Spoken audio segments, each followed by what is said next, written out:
The gentlelady from American Samoa, Ms. Radewagen, is recognized. She's the subcommittee chairman on health and technology. Thank you, Mr. Chairman.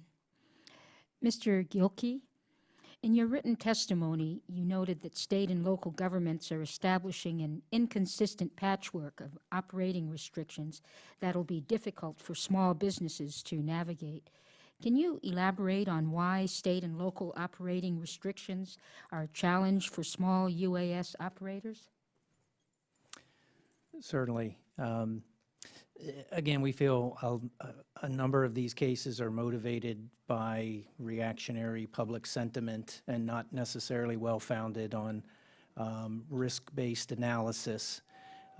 But to a small business, it's a real challenge financially and in terms of resources to get educated at every potential location that we might want to operate, what the local rules are. We're very much interested in uniform rules that we can apply nationwide. Now, that said, there are instances, like in the National Capital Region, where that's a no-fly zone for drones, understandably. So there are site-specific exemptions that have to be implemented.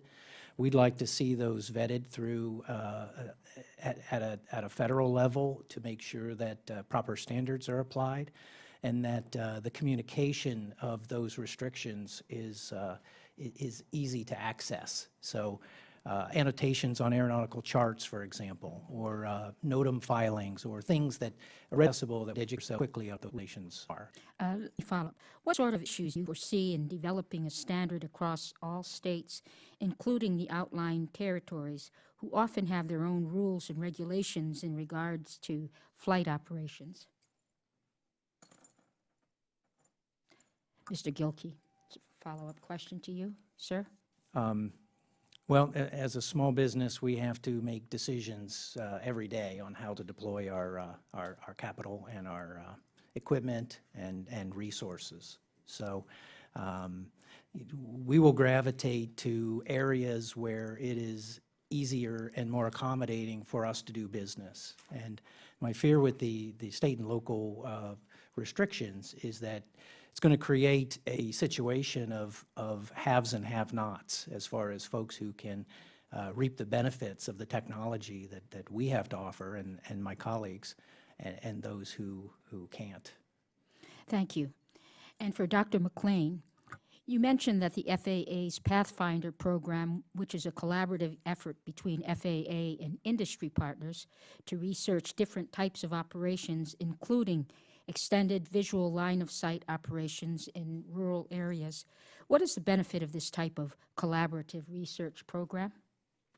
Well, it's an opportunity to test and try out applications under, I guess, more restrictive test conditions, in the sense that, for example, in surveying the railroad track in New Mexico, that's one of the applications, I believe it's whereas it's done, the airspace restricted, and there's not any probability of having accidents, or the probabilities are certainly lowered by the restricting the airspace and access to that airspace.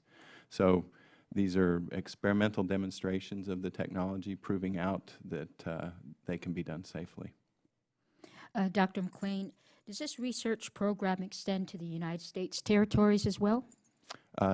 I'm not aware of any activities in the territories outside of the United States. Why not? Oh, I don't think there's any reason that it couldn't. Thank you, Mr. Chairman. I yield back.